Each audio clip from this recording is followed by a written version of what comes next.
In Anurag Kashyap's filmography, no smoking has followed the trajectory that a lot of his films do. Box office failure to cult classic. You will find many videos dissecting the Easter eggs that are laced in throughout, film references, character names, cool visuals, but I would not like to focus on that. I would like to focus on something that is more relevant to me, which is why this film that came out 19 years ago still feels so relevant to the film landscape today. No Smoking is about K, a character that is addicted to smoking to the point where it hurts his relationships, and in particular, his relationship with his wife Anjali. Through conversations with his friends, he's finally convinced to go to the rehab center or the Prayogshala run by Baba Bengali. His friend Abbas Tarwala, another reference to a writer-director of many mainstream Bollywood films, is the one that convinces him to go. So here's my hypothesis.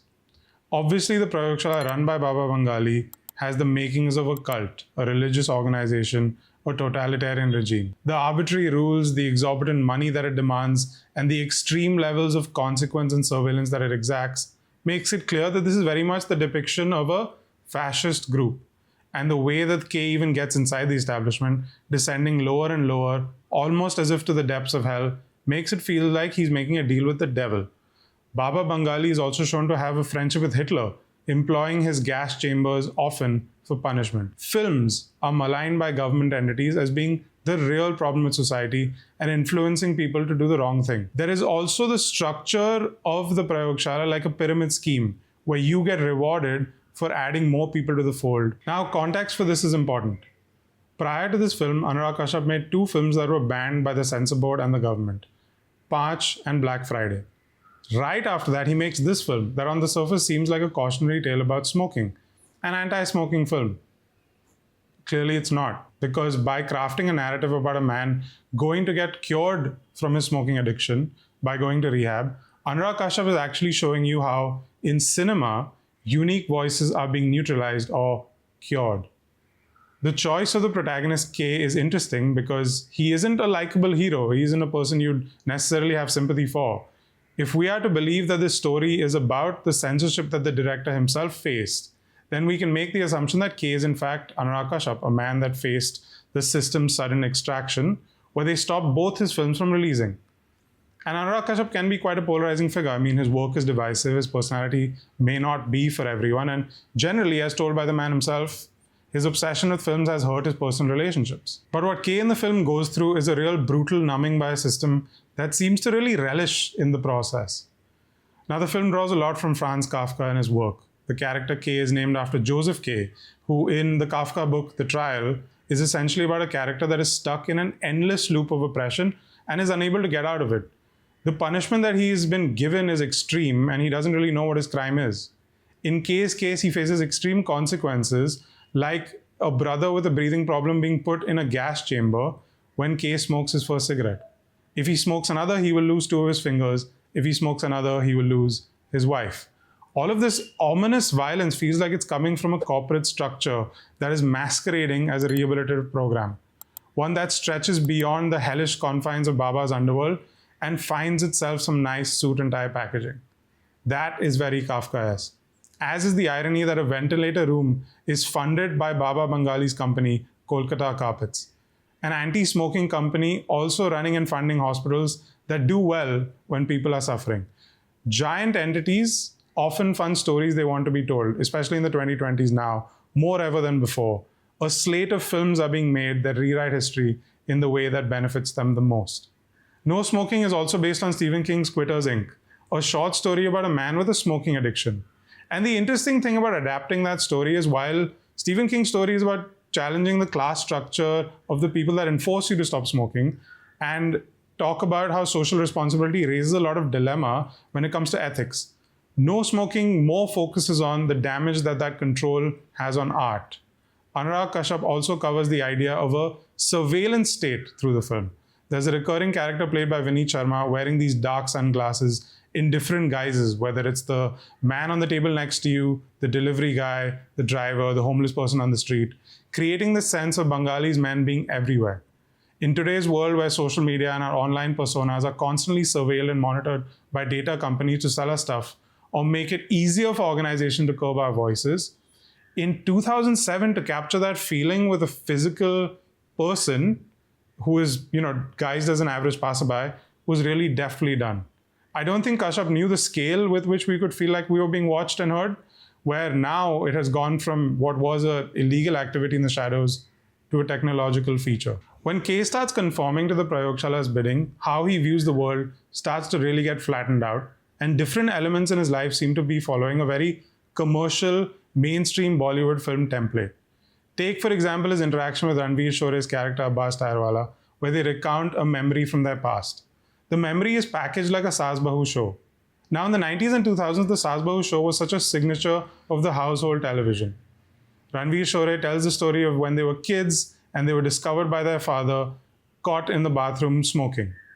The father thought they were having sex. There's a bunch of homophobic jokes, followed by like the toying sound and a laugh track to make sure you know that the joke is funny.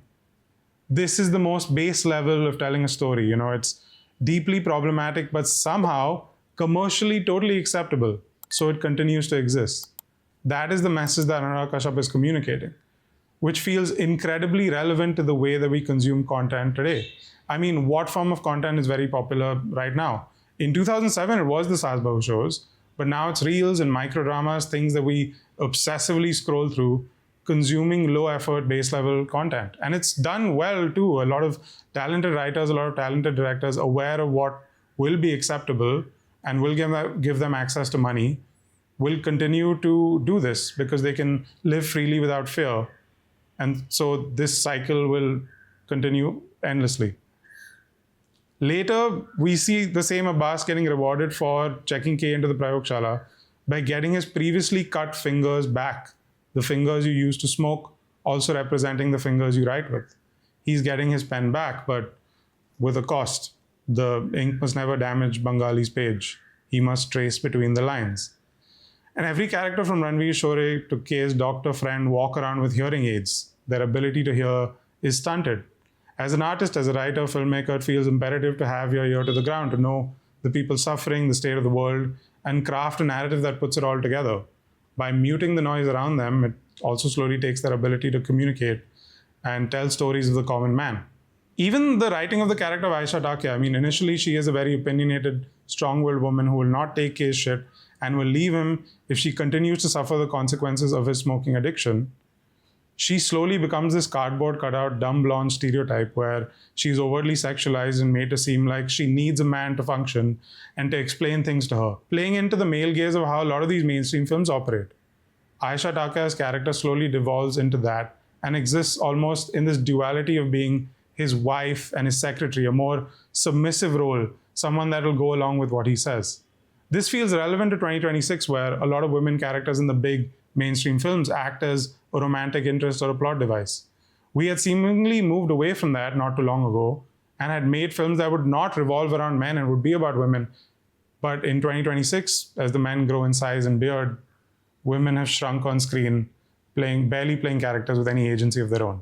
It feels bizarre to think that even a character like the manic pixie Geet, which was controversial at that time for not having enough depth, now feels like an anomaly, like she would never get the space to be the leading character of a film with the hopes and dreams that she did.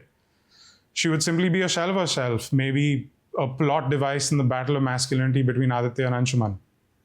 An interesting moment is when K's friend forces him to smoke a cigar, but K spits it out of his mouth before the cigar is lit. Even so, the punishment is exacted, his wife is taken from him. K demands they review the footage. We see Baba's minions watching it keenly to determine whether it was a crime or not.